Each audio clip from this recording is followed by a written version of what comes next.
Maddie and Steve, they set the stage. From classic bouts to the modern age. Every slam, every story, every legacy comes alive with wrestling pedigree. So tune on in, the spotlight's bright. The ring is ready on this podcast night. It's wrestling pedigree.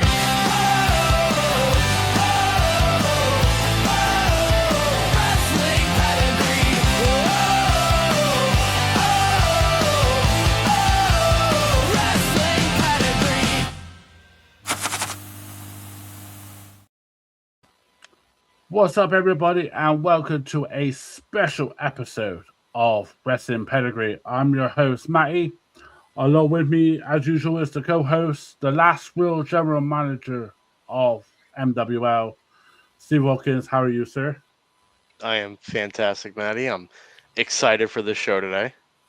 Absolutely. And with us today, we have a very special guest. With us today, we have someone that has been trained by Ricky Dragon Steamboat and trained by Ivan Koloff. Just speaking to him for the past couple of weeks, it's been absolute pleasure. I love him already. This guy is Sonny, the Man Eagle Cain. How are you, sir? I'm good. How are y'all? I'm good, thank you.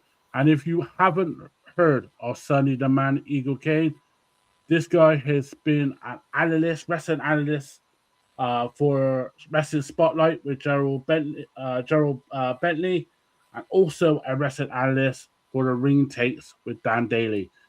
Those two shows with Gerald Bentley on Wrestling Spotlight. Exactly. Those two shows are absolutely good, absolutely awesome, highly recommended. But welcome, Sonny. Thank you for having me. Before we jump into your amazing career and your stories that you will tell, I would love your take on what happened last night at Saturday Night Main Event in Washington, D.C. With the main event, John Cena versus Gunther. What's your take on that particular match and the finish? Honestly, it compares to two matches, in my opinion. It compares to the Dusty Rhodes Ric Flair finish when Dusty Rhodes' legs buckled under him and Flair pinned him with minimum movement, and the fans kind of booed that. And then it compares to when my trainer, primary trainer Ivan Koloff, beat Bruno Sammartino in the Garden before I was born, and they booed the dickens out of that. You could have heard a pin drop in that crowd last night for about 10 seconds. I mean, everybody was just blown out by it, and it was like a boom moment for everybody. They couldn't believe the ending of that. I don't think they minded Gunther winning it as much. I think they minded the surrender of John Cena, the way he did it or went about doing it. It wasn't my match. I couldn't get involved, obviously, and go through the match. I would have had a different ending. I'd gone out fighting harder, I think. I don't think I could have settled for just a simple sleeper hold type hold in the center of the ring, and that's kind of what we got, was the sleeper hold finish. Well, me obviously on here we love our fancy booking. How would you book it then? How would you do it? What was your finish will be then? My finish would have been a more classic move, maybe a crossbody off the top, missing that, and a roll up. I think the fans would have been more appreciative of more athleticism versus just putting them to sleep. That's almost like in AEW a few months back when they took a bag out and bagged somebody, literally.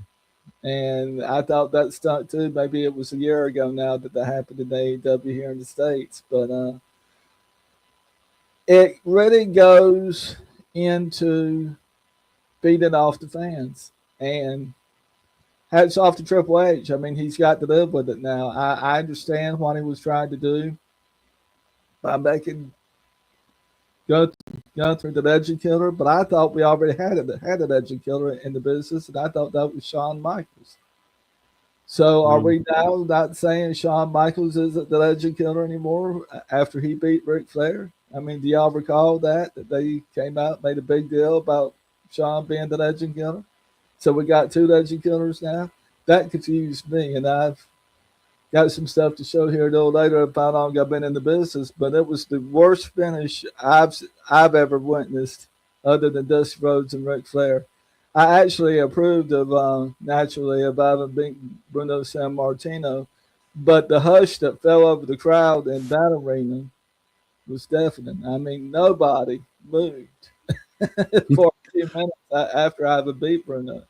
Bruno had been champ on top for 5 years at that time. I do believe it's Randy Orton is the Legend Killer. Yeah, I mean, we Yeah. got 2 or 3 Legend Killers, and why did we need a third? I'm Yeah, confused by that. I agree with you on that. Well, they highly recommended. I think Steve Glassman on this that the Gunther was the Terminator. Like no one could destroy him, isn't it, Steve? Right. Yep. Uh, Exactly. I will probably go with if you're a part of that finish. Do you think John Cena did the right business though, making Gunther look like $1 billion by being that ultimate heel? Guys, come here, Steve. Yourself, sir.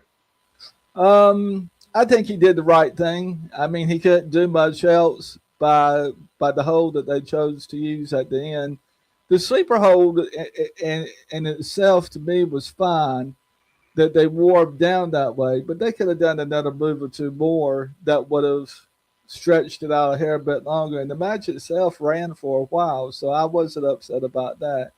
But just to have him pretty much go to sleep, a man of his stature and caliber now, you're talking about the GOAT of wrestling at this point after Ric Flair. And it's just unbelievable to me that Gunther was able to walk out the building without something happening to him that night. I mean, last night. I mean, people were shaking. He did have heavy. He had 3 times more security for him to walk to his bus than Yes. ever before. So he made that everybody did the right choice.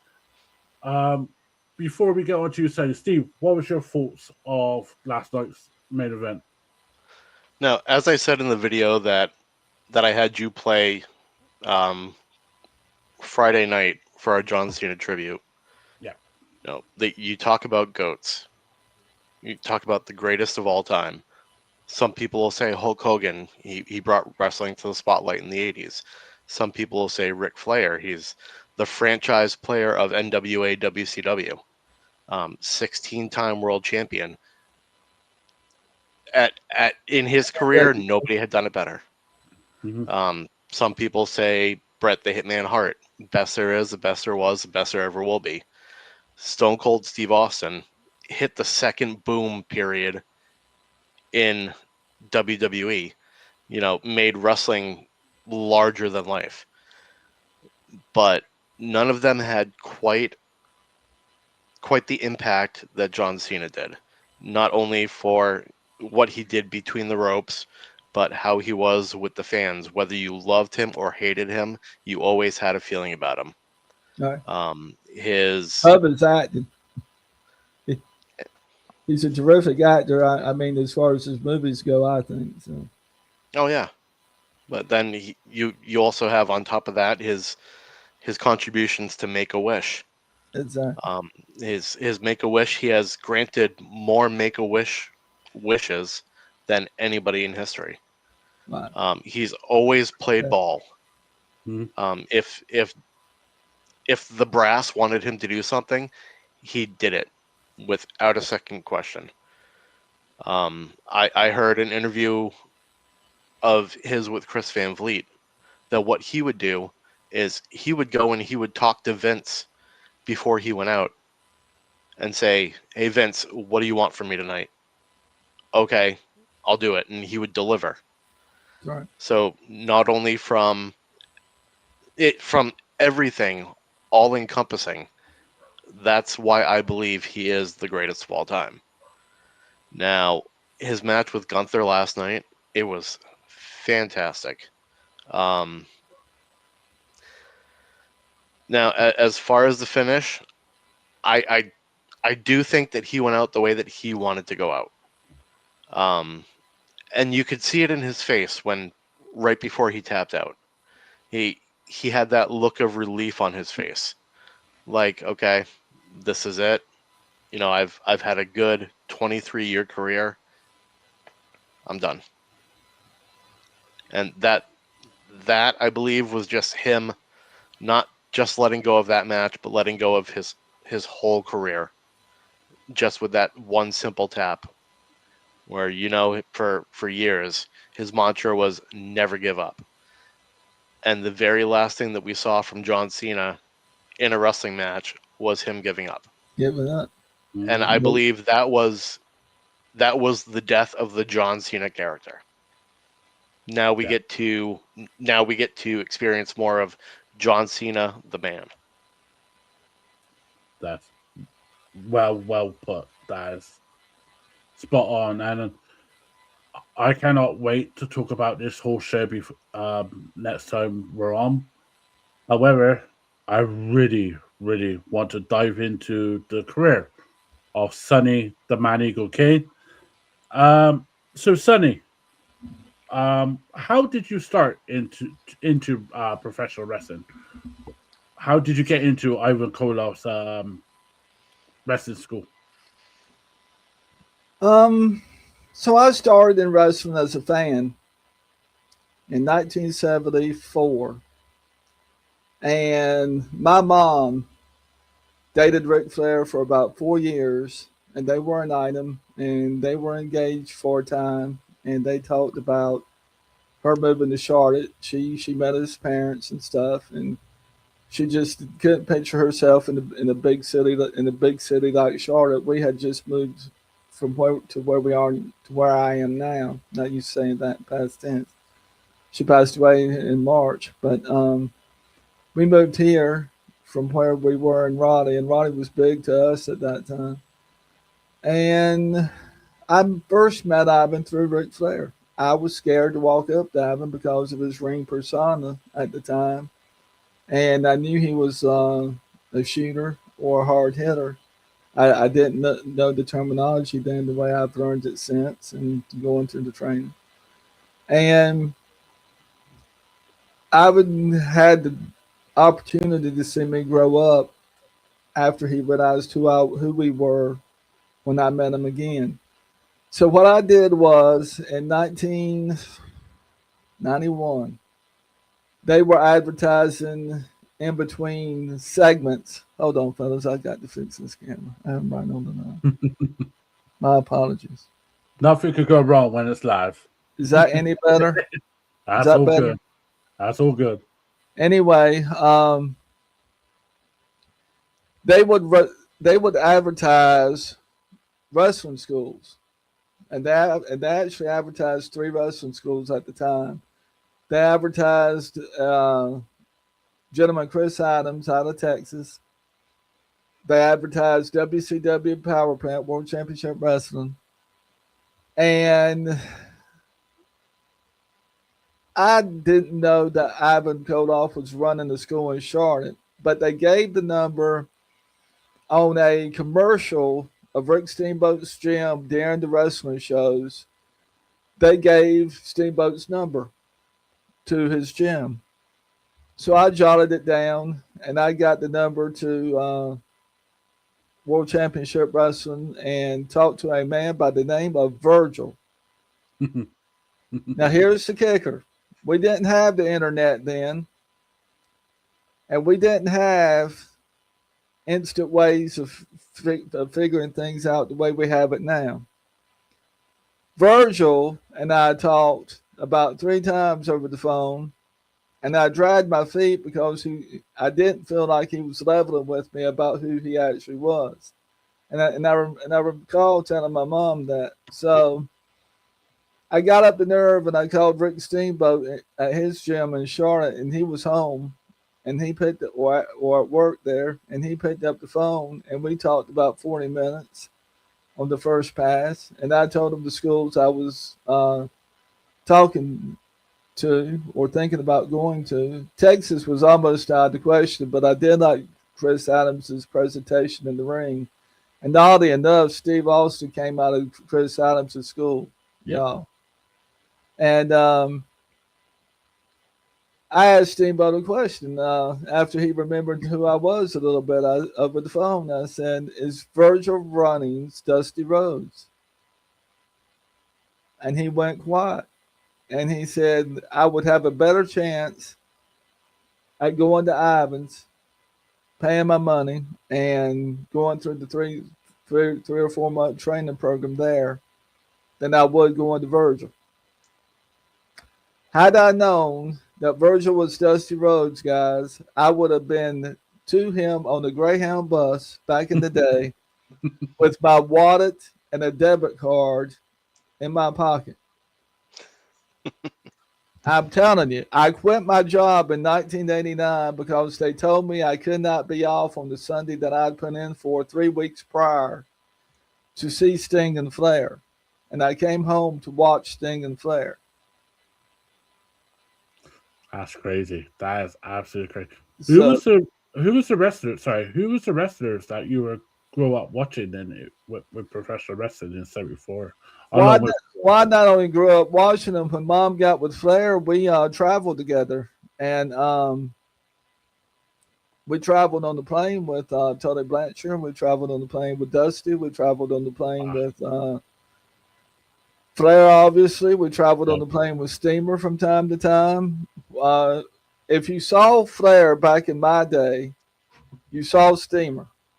I mean, that's how they ran. Y'all think they run close together now? This ain't nothing compared to how they used to be. So I got into a tight at the gym a little bit, and what unjammed me was he met a cousin of mine, and they had a nice conversation. And then my mom was all over the situation. I came home and told Mom, I said, "This is happening, that's happening." She said, I'm fixing to call him. And I didn't know it, but Mom had kept up with Ric Flair's number for years. They wore an item for years without my knowing it. And in 1983, Flair had gone down to Myrtle Beach. I thought just to go to the beach and put on the show at the WWAY Channel 3 down there, and or WNMB Channel 3 down there, and go about his day, maybe get some sun and go back to Georgia or whatever. He saw Mom during that time. Mom vanished during that time a little bit, and he was seeing Mom during that time. I didn't know this. And I mean, I knew she was seeing somebody, but I didn't know who it was. You can't really hide anything from your children. I mean, your children know when something's different. And so I go to Charlotte, and about a week after I'm there, maybe 2-3 days even, I show up on Steamboat's gym, and I actually have, and I'll show this here. Little show and tell tonight. This is my actual gym membership card from Rick Steamboat's gym. Holy shit! I showed up on July 6th, my dad's birthday, 1992. I'd gotten into town about the 1st, and I was staying at Charlotte Fitness Center in Charlotte, North Carolina. It's not there anymore. I think it became a furniture store or something like that later on. And what connected me to that was the couple that were together there had been students and graduated from Mount Olive College, which is now UMO here in Mount Olive. So that kind of bonded us by a little bit, that we were from the same little area. And Ivan said, was I going to Steamboat's gym? I said, yes, I'm planning to go to Steamboat's gym. And he said, "Well, when?" I said, "I'll go after our show, sir, on the 4th." So we went out to a biker bar off of Independence Boulevard that had to have been 500 plus bikers there. I mean, but here a biker, there a biker, everywhere a biker, and their ladies and different things. And we walked out with an up and coming wrestler who'd been there about a month or two longer than me, named Sean Powers, who ended up getting a tag title with Ivan for a little bit. I don't think he did anything else in the business after that, but he had a college degree, and I think he became a manager in a successful business after that. I kept up with him a little bit, but we walked out, and that was my first taste of actually being on the aisle, going to the ring on the aisle. We're we're moving now, and fans were out of this world. People were bungee jumping off of fire truck ladders and all kinds of things. Kids today say, oh, "What's a bungee jump?" A bungee jump's craziest jump that you could ever see, where people take a rubber band basically and hook themselves into it and jump. Not this boy, but people. I got a little more going on up here than that, but anyway, that thing could break. But after that, I arrived on Steamboat's doorstep. I still hadn't unpacked my car. Unbeknown to me, Mama had already gotten with him over the phone, Steamboat, and he was aware of my coming. And I said, he told me to turn and go back. Well, oddly enough, that's the same thing that Ric Flair had told me at an early age at a dinner table one night as he, Mama, and I were eating dinner, not to do the business. So I've heard, at that point, I'd heard from two legends in the game not to do the business. And I thought to myself, well, there's got to be something to it. They've done it. And I said, Steamboat, I can't turn back. He said, why not? I said, half of what I own is in my car. I said, I'm here. Wrestling practice is tomorrow at Indian Trails.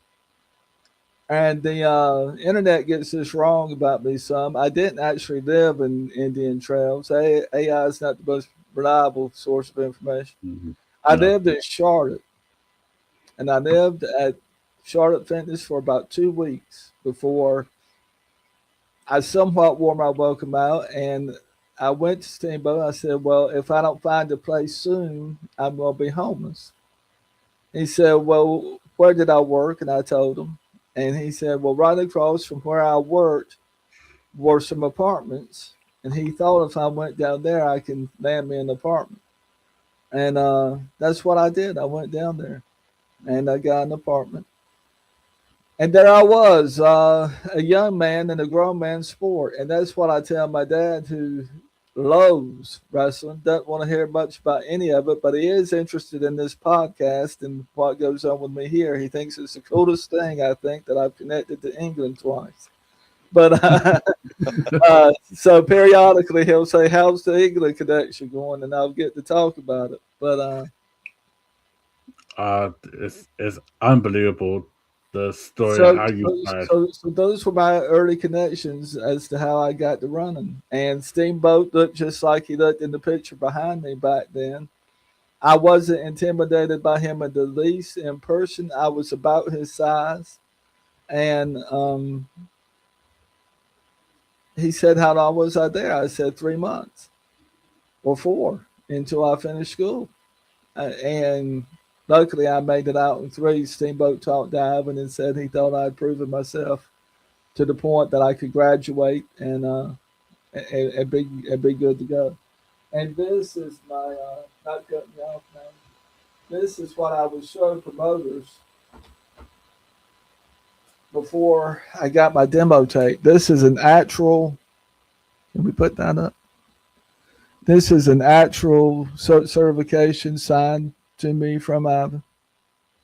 And this is the license to the whole thing, if you will. as to what would get me in the door. But once in the door to these other leagues, I would branch out and go to their schools. Each league had a school, and they wanted to see how well you bumped away from the show before they decided to promote you within the league. So it wasn't a total waste of time. Excuse me. But I did ask myself finally one day, why was I going to all these schools when I had the best training in the world by Steamboat and Ivan? I said, I'm good. I'm going to school. So at that point, I quit going to schools. Once you went to their school in the independent league, the league got the notion that they didn't have to pay you top dollar because they were training you. Well, that sucked. I mean, when did the training end?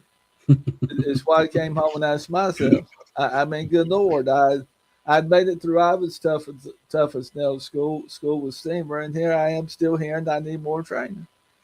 So I just went to work getting matches for myself, and eventually I would take this certification. This is probably worth a little bit of money in my hand today with Ivan's signature in the school.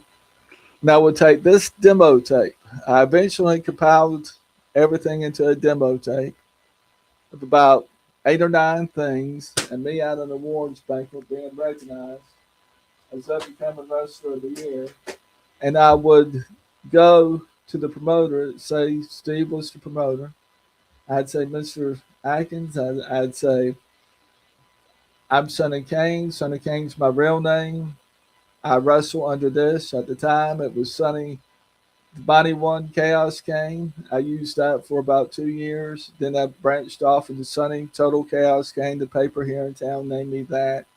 And then it finally became Sonny Chaos Cain, which eventually led into Sonny the Man Eagle Cain. Now, notice, I'm telling a story here. I'm keeping Sonny Cain, but I'm developing my character at the same time. So the fan, if you see me in one outfit and you see me in another, you say, I saw him before. Well, Roddy Piper did something similar to that too. He kept Roddy Piper and went on with it, and it just went from there. And I'd say, here's Ivan's number, here's my number, Mr. Atkins. I said, feel free to call Ivan. I said, but if you think I have a shot at working a match in your league, call me. And ordinarily, 98% of the time, well, 90% of the time, they wouldn't even have to call nobody. They'd say, be at so and so gym at 5 in the afternoon. Show starts at 8. We'll book it. We'll take this tape home and watch it. And we'll book it. Back then, everyone had a VCR. Today, kids don't know what that is. But that's how old I am. I'll be 57 in March.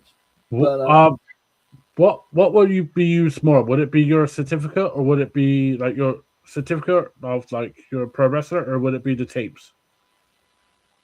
probably tit for tat.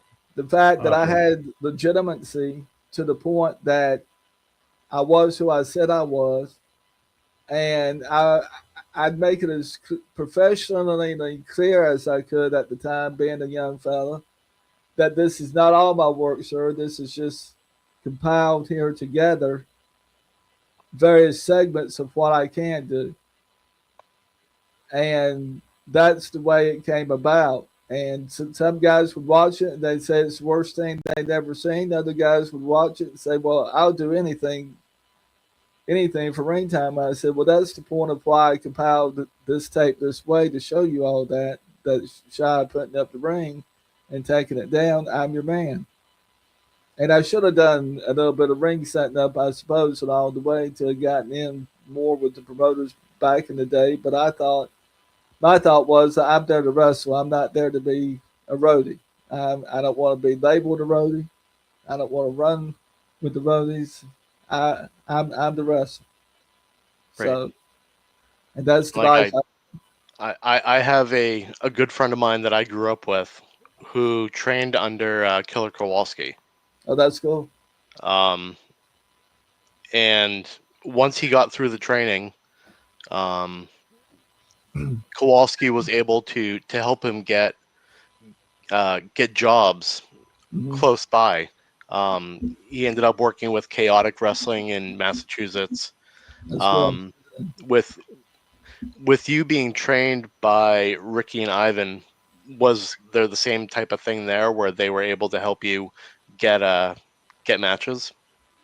The only match that Ivan ever got me, and I respectfully called Ivan uncle, even though he wasn't my uncle. That bear in mind, in the early '90s, a lot of the guys called him uncle in reference to he and Nikita Koloff.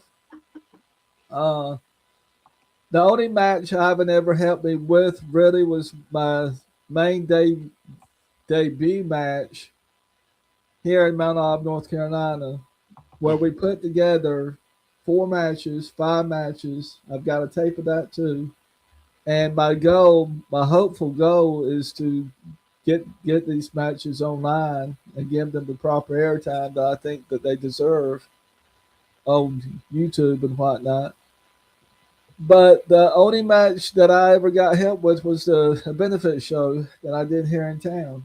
And Ivan said this, that, and the other. And oddly enough, true story, I got a phone call and young man talked to me on the phone and he said, "This is Matt." Not me. "Not you." And I said, "Matt who?" He said, "Matt Hardy." He Shut up. said, "We've heard about your show, Sonny. Jeff and I would like to come in and at least work some kind of angle to the show. Could I book them?" I said, "Well, I'll be honest." I said, "The booking portion of this show is going through Ivan and Charlotte." I said, "If he greenlights you," I said, "you're welcome to come." And I should have fought harder for them because in 1994, we met up again, and my mom got in the middle of that too. But being the loving mom that she was, and she pulled back to the side right quick and told him to take care of me because I was always helping out Jeff. They beat the shit out of Jeff Hardy when he was younger. Oh wow.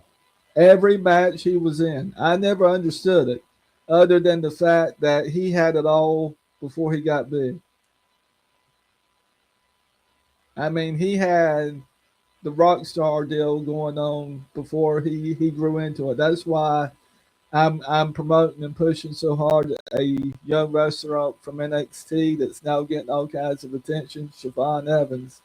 And I'm saying he's going to be the next thing in WWE. You Wow. can't go by, that's my prediction. You can't go by a guy's size when they're 23 and know what they're going to do when they're 34. But if he doesn't get hurt with his high flying skill techniques to the point that he becomes unable to compete any longer, he's got the potential, in my opinion, to be another thing with the right grooming and the right guidance. He's that much of a breakout wrestler, and I hope to meet him one day.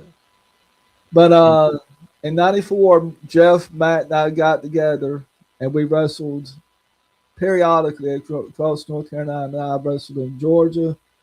I've gone to Texas. I've gone to Tennessee.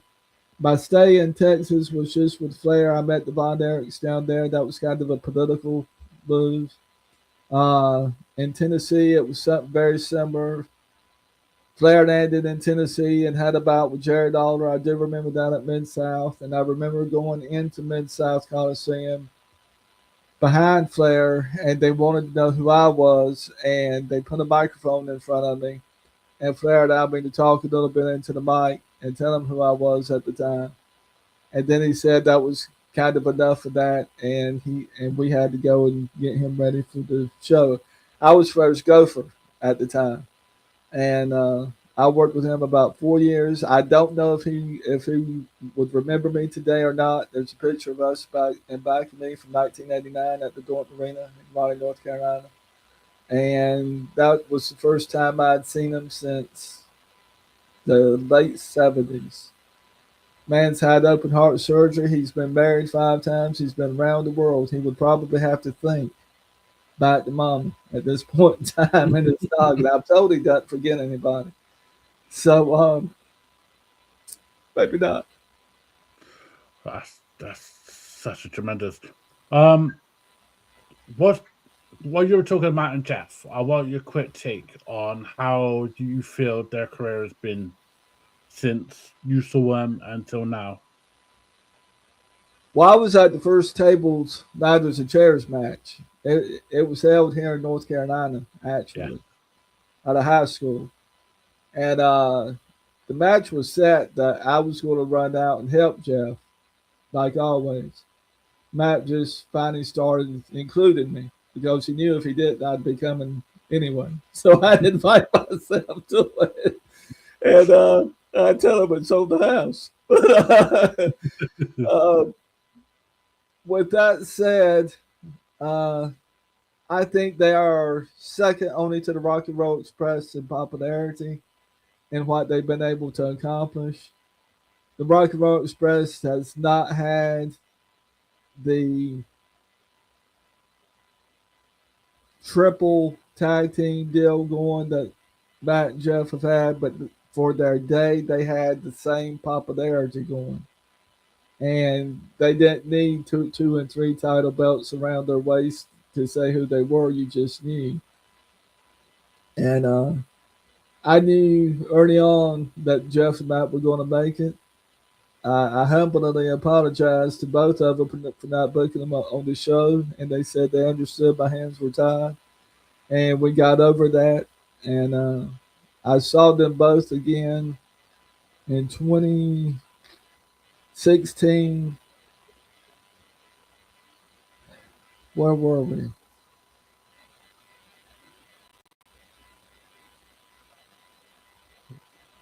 Was that 2016 WrestleMania that they debuted? Around that time, they were Yeah. doing independence, and we were somewhere like it may have been down in Fayetteville. But Yeah. I went to their show and couldn't get in because I didn't have a ticket. I know where it was. It was near Smithfield at a civic center type place. And I went to the after party after the show. And Jeff and I hung out a few minutes there. And Matt and I hung out. And I've long since, in changing my computer over, I had to lose the pictures from that. But we had pictures made that night. And someone called me a fan and not a wrestler, and that irritated me. And I had to explain to this person who's a very predominant person. I said, I am a fan of the business. I said, I dearly respect some of my coworkers, and that's something I've tried to explain to my dad. They are just exceptional Class A type people. They've done just like me. They've worked for $25 a show in table sales. They've worked for table sales. I've done some of that in the past. Not merchandise, but my autograph and pictures to make up the difference of the money. And even the night Jeff and I became tag champions together at a show from a guy who was a promoter in Greensboro, Greg Price. ICWA or something like that. He didn't have any money to pay us. So Jeff and I went out and sold autographs and pictures that night. Jeff Hardy and I. And that's how we got through the night. And Jeff was tired at the end. I offered to go out to eat and hang out with him after it. And he said, maybe next time. But Jeff liked my character so much that he wanted to purchase my character. And I said, Jeff, I've done it so long. Now I just can't see anybody else doing it. I said, I've done it 30 years. Or at that time, 20 plus years. And I said, it's my little thing. And anyway, do you say and do what you feel is right at the time. Absolutely, absolutely. Where do So we're in '94. Is I think '94, '95 was the end of the territories. It was a lot because Vince Jr. was buying a lot of stuff, a lot of Georgia and everywhere else. Canadian, I think it's Canadian Stampede. Where did you end up during that period in '94 to '97? The toilet. I the leagues got balled up to to quote a scene out of the Elvis movie, but the leagues got balled up so bad, and not only the leagues, guys. I'm talking about he bought the rings Oh wow! from the leagues, and you couldn't work in a lot of places. But in '94, I found myself in the Triangle Wrestling Federation out of Raleigh, North Carolina, where I won and held until the league disbanded 2 years later. When I undefeated, I did a regional title. And these are things I've tried to explain to my dad along the way. And he's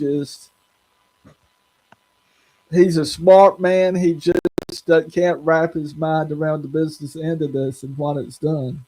And he said, "Well, where were you in all this?" I said, I was getting into semi-main and main events in the show, in the cards, and being put and start to be put on posters, and that's where the money was. I said that's why I turned down the WWF because they made me an offer where they wanted to put a mask on me and not let me use Sonny Cain. And I said that wasn't gonna fly because I couldn't storytell with that. Here I am, 25, saying no to the WWF. But That's crazy. it it's true. I was building that reputation, and Wade and Gillen has sung about it, outlaw crap, and a lot of stuff attaches itself onto you along the way throughout your career. I heard this, I heard that.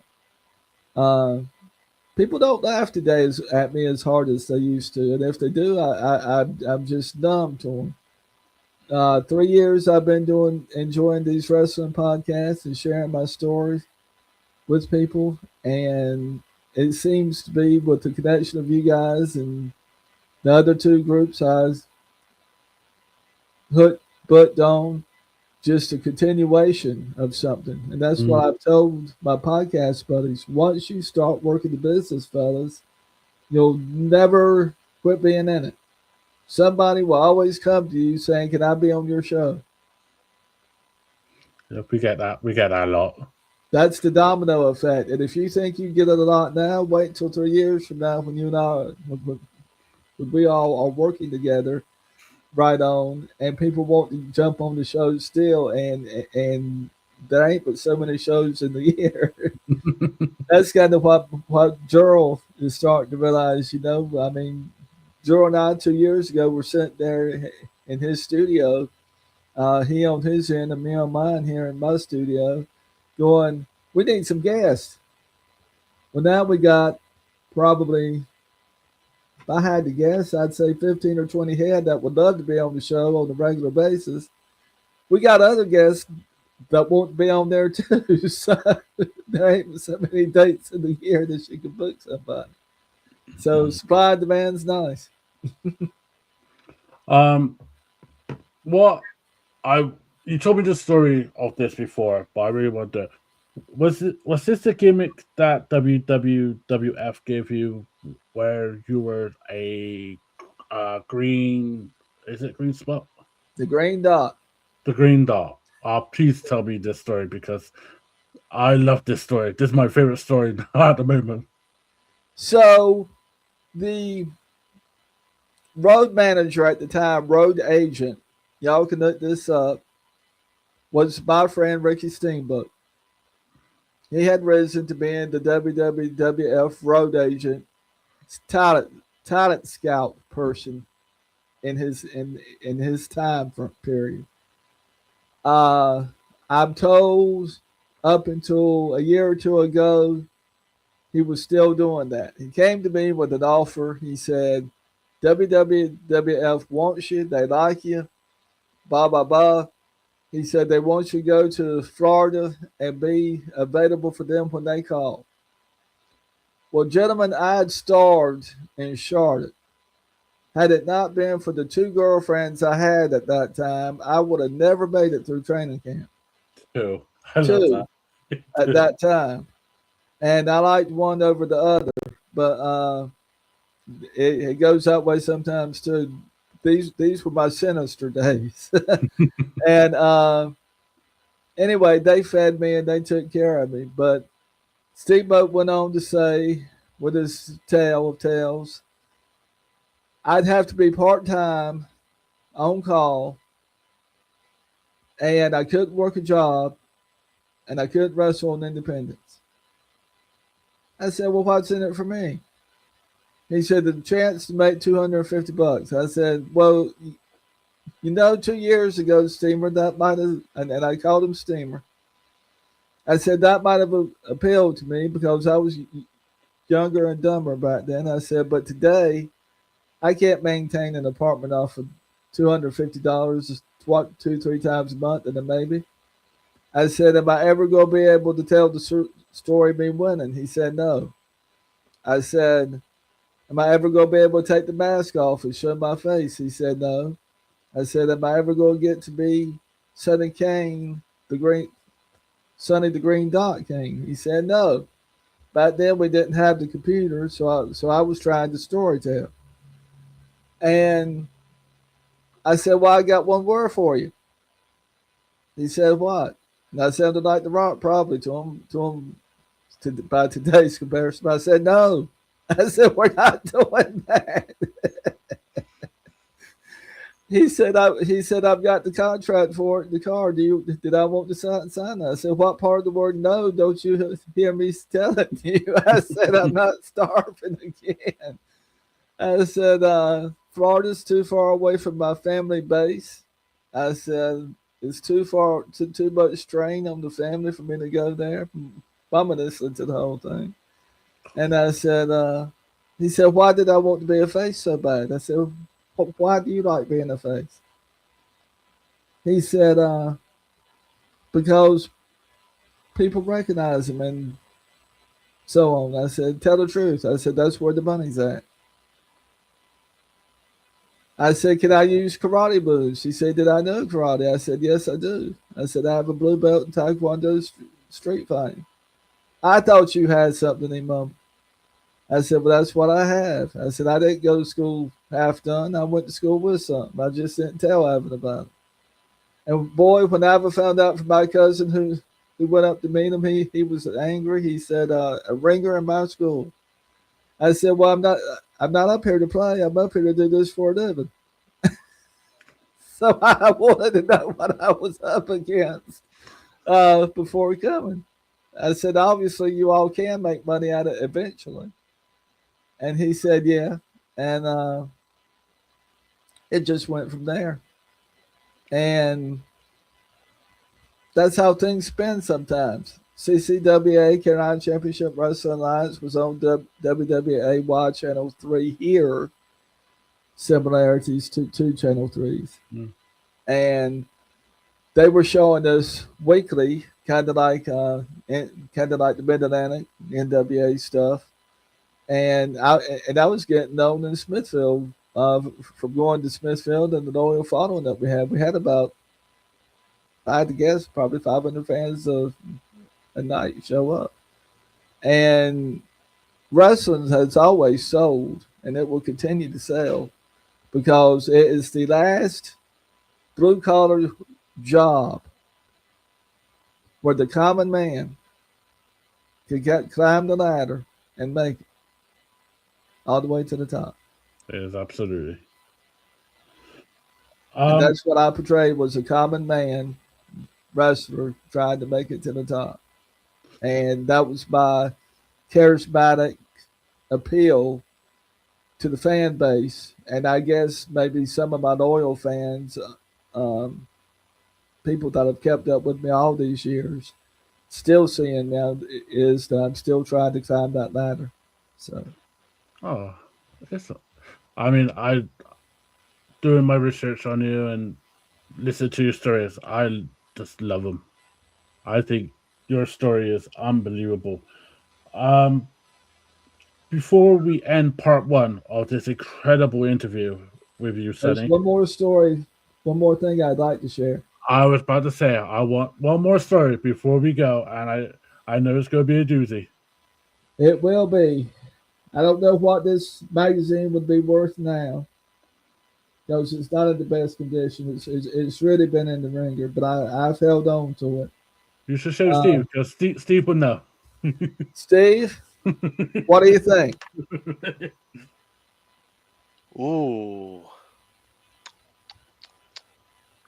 Oh, I don't know. Can it Ooh. open? Yeah, does it open? It does. Oh, that's more than. It First thing I want to point out, right there in black and white, the NWA. year 1975.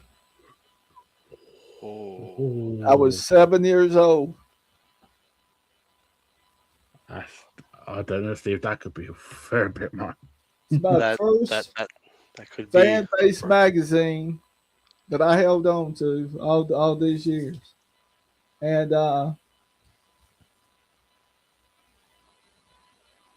you got Andy Hardy,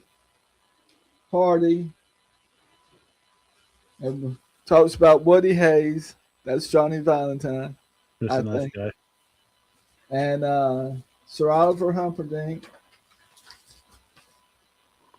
my guy Oh, Wahoo McDaniels. of course. We'll get into that next time. Oh, yes. And let's see, who we got here. We got a couple of up and coming people. We got that guy there. You may have seen or heard of. Mm-hmm. Oh. We got Paul Jones, Mm. Yep. and we have a pullout of Ric Flair when Mom and I first knew him. Wow. Wow. And the reason people in Mount Olive, my hometown, have had such a hard time believing Mom dated Ric Flair, and you got the original Minnesota Wrecking Crew, Oh. not the one that came later, the original. The reason people, to some extent, in my hometown have had a hard time picture my mom dating Ric Flair was because we called Flair by his first name, Richard. Mm. We covered for him, literally. And it's funny, there's a guy, he's going to die when he hears me share this, but one day there was a group meeting at our house, a group gathering. Wasn't a meeting, but it was a gathering per se. And this service guy was there, and one of the more predominant guys who hung out and stayed around at the time. And Mama was on the phone. I remember it like it was yesterday. And she called him Richard a time or two. Said Richard into the phone a time or two. No, no, I don't want to go or something like that. And I said, "Are you talking to my uncle Richard?" And she paused and said, "Uh-uh." I said, "Who are you talking to?" She wouldn't tell me. And the predominant sergeant ears rose, sort of figuratively speaking, and he said, "D, who are you talking to?" Mom later told him, away from everybody. And guy became a well-liked, popular cop here in town. He's just retired a few years ago from the police department here in town. And he was actually the chief of the police department when he retired. Wow. So he probably remembers at least a portion of that story. Yeah. And occasionally Flair would come down here and hang out with Mom and I. And we went everywhere together. Went to Hawaii for 3 months over summer vacation one year. And, again, I don't know how much he would remember of this because he has had open heart surgery and been married 5 times. But the reason I think he keeps playing Ric Flair is because he's been Flair his entire life. He doesn't. He said this in an interview. He said, "I don't know how to be someone other than Ric Flair." And I thought, how ironic. I've been studying the man for quite a while, so I get it. That's crazy. That's such a crazy story. Obviously, I'm cannot wait for next week for part 2 of this interview, where we will go through Sonny Cain's from 97 to 2002 and just go through everything, every story. And I feel we've had 1 hour of amazing preview and awesome stories already. And it literally is a great taster for what to expect next week. I was say it's an absolute freaking honor, Sonny, to have you on this show. Thank you. Me, I was I won't I will speak for Steve, but Steve can also say it. So we love the 80s and 90s wrestling, and we love the stories. And just to have you on the show and have you on next week and have you on other shows in the future, it's going to be a freaking honor just to hear them. And look forward to working with y'all. And I cannot wait for next week. And if it's anything like this episode, I literally cannot wait. So for next week, we'll be obviously talking to Sonny, the Man Eagle Cain again. Me and myself, Steve. Sonny will be here this time, probably next weekend. And Sonny, where can people find you? Where can people find you on the social web? So social web, people can find me at Sonny Cain, the Man Eagle Cain on Instagram. My activity there has picked up a little bit with people coming on board. They can find me at Sonny Cain at the Man Eagle Cain 1995 on X. They can find me at Sonny Cain at the Man Eagle on Facebook. And what I did on Facebook was not calling my friends fans by no means, but a lot of my old friends have been supportive of me over the years, and they're always asking, what I'm up to. So I got a good many of them on my page, and I update them all during the week. This is what I'm doing on this show and the other show, and so on and so forth. So it's an intimate fan page, kind of. I absolutely know what you mean there, Sonny. It's a really good page to go on, so I highly recommend it. Also with Gerald Bentley, so highly recommended. With Wrestling Spotlight. So I am looking forward. That's a Oh, sorry. That's right. Anything happens when it's live. We've been me and Steve's gone through Richard with this. Steve, where can people find you? I could tell you enjoyed this episode because you were so quiet and enjoying it. Absolutely. You love the stories. You love the stories. I am a sucker for old wrestling stories. Like I've sat backstage with Shawn Michaels and Kevin Nash and listened to their stories. I've listened to stories from the British Bulldog Davey Boy Smith.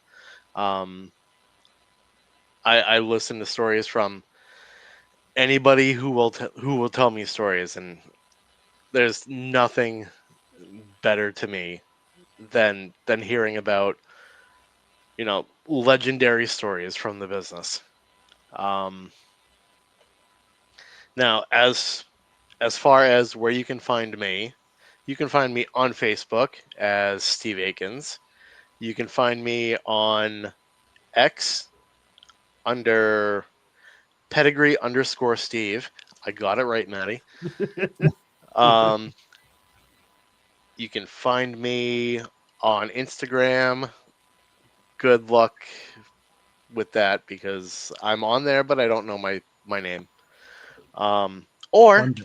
if you really want to, you can send me a Snapchat under Akins is my hero. Really? You got that as your username?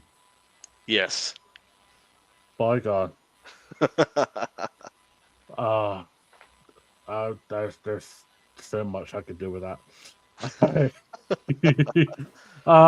You can find Wrestling Pedigree on our Facebook, which we are honored to be followed by Sonny the Man Eagle Cain. Um, we are on YouTube and Instagram on Wrestling Pedigree 92. We are really interactive at the moment on TikTok or Wrestling Pedigree. And you can find me at X of W freaking A, where I finally got my handle back and just talking great wrestling shit. So, once again, thank you, Sonny the Man Eagle King, for joining us this weekend, and cannot wait for part 2 of this episode next weekend. And from myself and Steve, have a great week. Enjoy professional wrestling. Don't be a dick. And just enjoy it.